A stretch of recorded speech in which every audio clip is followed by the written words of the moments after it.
What I got's a Dana 70 out of a 1976 F-350. It actually fit, bolted right up to my 65 F-250.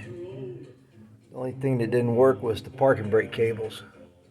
Anyway, fast forward to my roll pin shearing and beating this pin against the back of the pinion gear. I don't know if you can see it.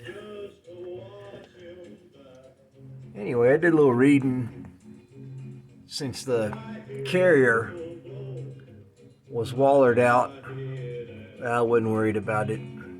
So if I ever do anything else with this axle, that's going to be replaced anyhow, if I ever put a locker in it.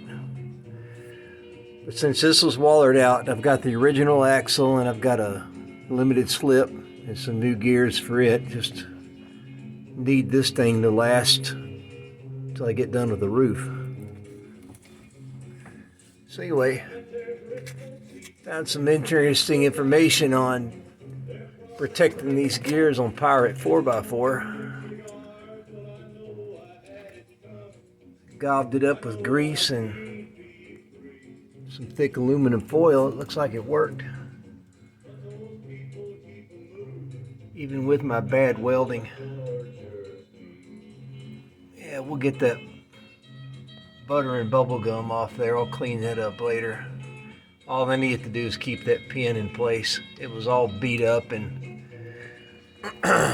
looked like an egg. That hole kind of looked like an egg, so.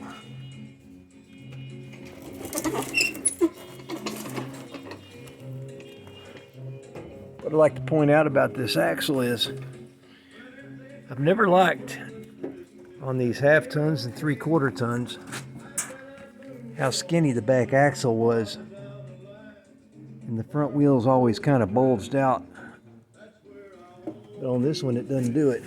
It sets both front wheels out about 3/4, and that's all it needed.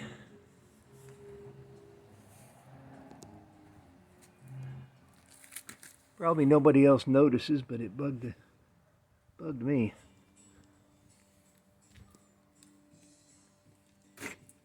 Got a little male in there. So anyway,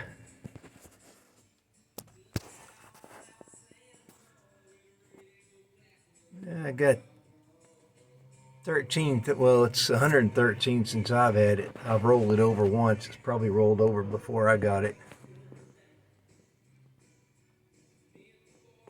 So I'll put a couple 100 miles on it before the roof is done probably, and we'll see what happens.